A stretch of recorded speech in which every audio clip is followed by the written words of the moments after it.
Let's welcome in our QB1, the one and only, Tim Couch. What's up, Tim? What's up, guys? Where's your mic? It sounds like it's in your desk drawer. Oh, really? I've got the headphones in. Is it not good? Oh, Is that better? better now. Yeah, it's better. Okay, all right, perfect. All right. It's better. Yesterday, we got more information on Deshaun since the last time we've had you on, right? We now know it's the rotator cuff. There's microtears in there. Bernie was in with us yesterday. Bernie talked about he had that injury. He played with it, and after a couple of games, it got worse, right? He couldn't control the ball. Did you ever have this specific injury in your career? I had two rotator cuff tears where I had two surgeries, so I didn't have the micro tear or the strain or whatever Deshaun is dealing with. I did have some soreness in a rotator cuff before, but I don't think it was as bad as what Deshaun is dealing with. But I did have something similar. It was a tendonitis in my throwing elbow that I had to deal with, and it was kind of a similar situation where it didn't, it was just kind of repetitions would make it flare up. I could throw fine for one day, but if I threw back-to-back days, my arm was really inflamed and I couldn't really get a good grip on the ball, couldn't control it, was losing velocity, those kind of things. So I missed a couple of games with that. And that's one of those things, too, where really the only thing you can do for that is rest, kind of like the strained rotator cuff and kind of strengthen that thing back, do the rehab. But, obviously right now it's, not a good time to do that and take time off. So it's something he's going to have to manage, throughout the season. They'll probably have to keep him on a pitch count, so to say, in practice, keep his numbers limited, how much he's throwing, and just try to work through it that way. So hopefully he can get back out on the field this week. How many games did you end up missing when you had that? I think I just missed the first two. I missed the first two games of that season, and then I came back and played the rest of the way through. So I wonder, guys, sorry to cut you off, Jay, but I wonder if, you missed 2 weeks. Bernie played right there with it, and he was like, well, after a couple of weeks, I was a mess. But the fact that Watson is going to rest, if he doesn't play this week, at least 5 weeks, if not a little longer, I wonder if that gives him an advantage over you guys who came back so quick. I would think so. It seems like he's being pretty cautious with it. Most guys are, I'll play through it. Just let me, limit me in practice a little bit, maybe give me a day off. Obviously, you're not going to throw the day before the game and those kind of things. So you're just in the rehab room with the trainers getting treatment, those kind of things, keeping ice on it, doing, the massage, everything that you can possibly do to get your arm in as good a shape as possible for Sunday. So a lot of guys try to play through it and they battle it all year long. Deshaun has taken some extra time off, it seems like. So hopefully, he feels like he's ready to go and we can see him back out on the field. Tim, when you suffered the injuries, were they from hits? Because we talked earlier about how pitchers get this all the time in baseball. They're obviously not getting hit. It's just from arm wear. Right. Were yours both from collisions, hits, and not just overuse? Yeah, mine was just from overuse. As you know, Jay, you were there when I was in high school. We were throwing the ball a ton in high school. So, my high school career, my college career, I'd just done nothing but be in the shotgun and throwing the ball. And I was just kind of one of those people who just loved to go out and practice. And, during the off season, I was probably throwing a little too much, just kind of overworked. And just woke up one day, after I left Cleveland, I was in Green Bay. I was in training camp and woke up one morning and I tried to take the sheets off of me in the bed and I couldn't move my arm in this direction. Wow. And I was like, oh my God, something's bad here. So I went to the trainers and they went and did an MRI. And then next thing I know, I'm on the operating table, getting a surgery. So, mine was just wear and tear, really wasn't a, one hit or anything that did it. So it just kind of accumulated over time. Tim, this may sound like a dumb question, but, it probably, we'll see. Now you tell me. Deshaun, he has this shoulder thing, right?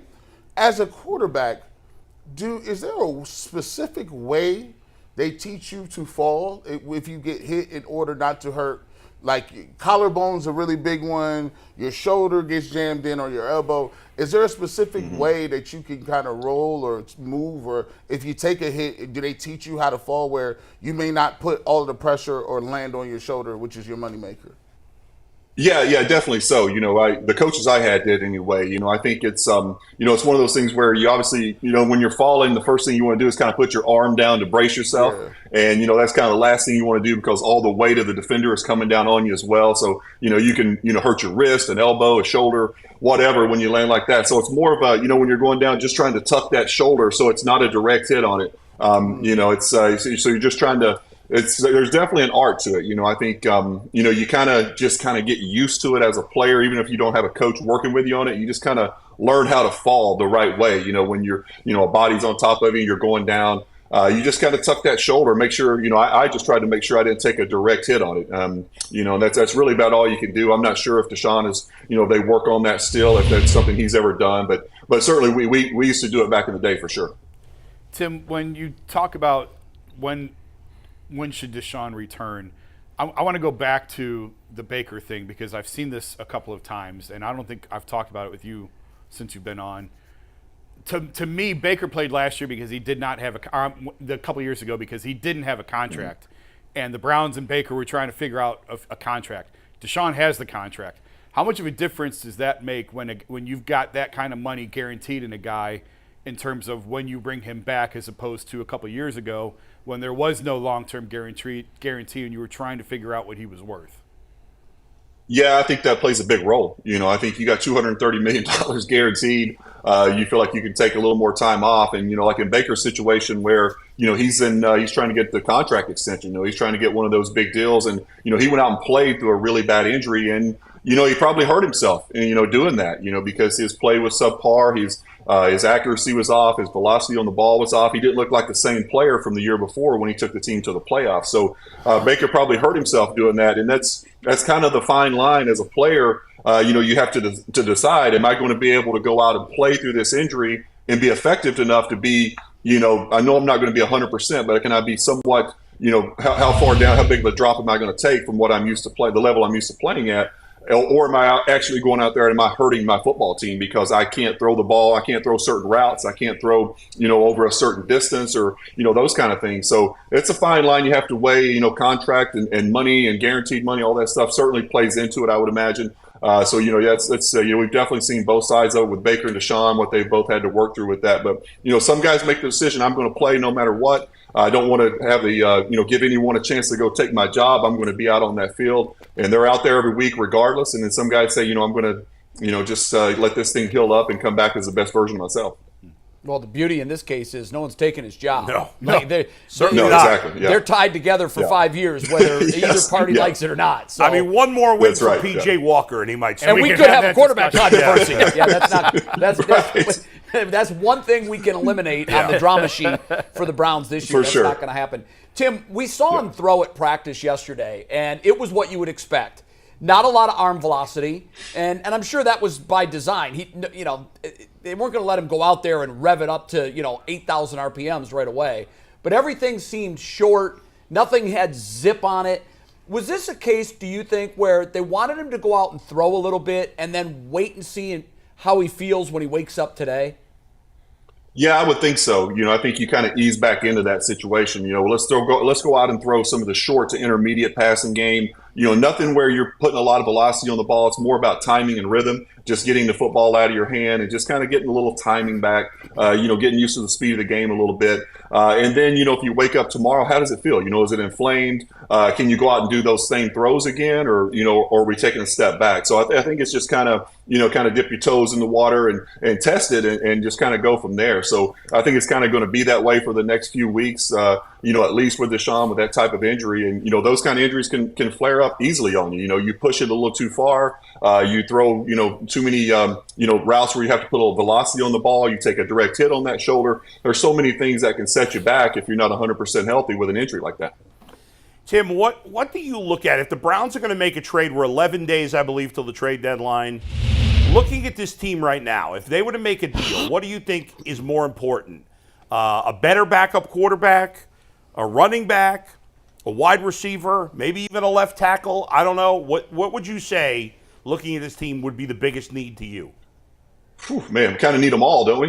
I think if we could go get them all. But, probably – right now, if there was, I don't know who's going to be on the market, for a trade. If there was a veteran quarterback that you could bring in, right now that seems pretty promising because with a defense like we have, it's they're playing at a historical pace right now, and if you could just get some points on the board and get ahead of teams and make teams have to throw the ball and let Miles and those guys just pin their ears back and go get guys. it really changes the game if you can go out and put points on the board offensively. And right now, with Chubb out, with a quarterback that's it's a quarterback situation where they're not able to go out and be explosive in the passing game, it seems to me like that would be priority number one. If there's nothing there, then I think obviously you look at the running back position. With Chubb being out, if you could go out and get a running back that could come in and take a lot of pressure off one of these, young quarterbacks that are in there, one of these backup quarterbacks, I think that would help a lot as well. Is Andy Dalton enough of an upgrade if you went down that road? I think Andy's.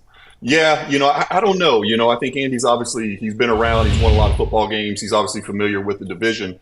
So I think Andy would be, a guy that you could bring in. I'm not sure where he's at physically at this point in his career right now, but obviously, just a guy you can trust. He's going to go out and make the good decisions and go to the right place with the football and just kind of be one of those game managers for you. So, I think that's certainly an option. You can go down the road and take a look at him. Tim, before we let you go, we got to get your report card on PJ Walker because, part of this is, can this guy be the bridge to get you until Deshaun is healthy again? What did you see from him? Is he a serviceable guy over the next 3 games, or do they absolutely need to start thinking about bringing somebody else in? Yeah, I think it was, it was kind of up and down, right? It was a little good, a little bad. He did some good things. He made some very timely throws in the game. He made, some big plays in the passing game to Amari. But then he had the turnovers. He had 2 turnovers, no touchdowns, I believe. So, it was kind of up and down, in my opinion, which is kind of what you expected. There was not much of a running game to take a lot of pressure off of him. I thought he played okay. It was just kind of, it wasn't overwhelming. I thought it was just, he played a decent game. He played well enough to win. And when you got a defense like that, you really just go out and don't mess it up. Don't put the defense in bad situations. And, he did a couple of times with turnovers, but, they were able to overcome that. So, I think, I want to see one more game. If he plays this week against the Colts, I'm excited to see what he's able to do with a game under his belt and a little more experience and within the system. So, just too early to tell. It's kind of a mixed bag in that first game. So we'll see what else he's got if he gets an opportunity to play again. Kind of along those lines, what do you do with DTR? I mean, you don't have a ton invested in him, but obviously I still think he's the long-term option here.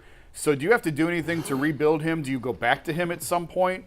Or how do you just sort of restore if he lost it? Maybe he didn't lose any confidence in that one game, but it was pretty bad. So how do you go about sort of putting him back together?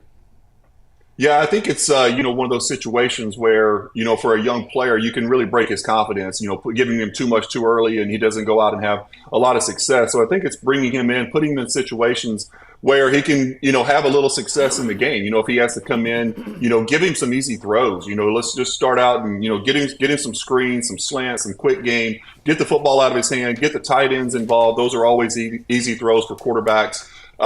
Just build the confidence back up. I know for me, I kind of got thrown in as a rookie. The plan was for me to set my entire rookie year behind Ty Detmer, and that plan went out the window about halfway through the first game. So patience. I remember that. Yeah. Chris Palmer looks at me. We're down. It must have been like 40-0 against Pittsburgh in the home opener in the new stadium. He looks at me. He's like, "You're in." I'm like, "Oh, thanks for that. Like, what do you want me to do with this?" We're getting hammered. So, I think you can definitely break a young quarterback's confidence. So you you don't want to put him in those situations. Bring him in a little better situation than that. So how do you know it's the right time? How do you know it's time to give him another chance? Yeah, no, I think a lot of it depends on how PJ's playing. If PJ's in there, if he's really struggling, then you really don't have a whole lot of choices. You got to bring somebody in to kind of spark the offense a little bit.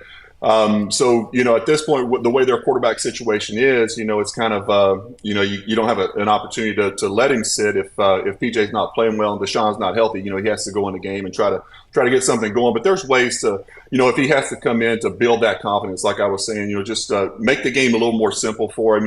It would help a lot, obviously, if Nick Chubb was in there, you could take that pressure off of him in the running game, but you don't have that luxury right now as well either. So it's going to be a little bit more on a young player than you want to put on him. But, Stefanski's a smart guy. He's been around this league a long time. He can come up with ways to make it a little easier to transition him into just kind of building that confidence slowly.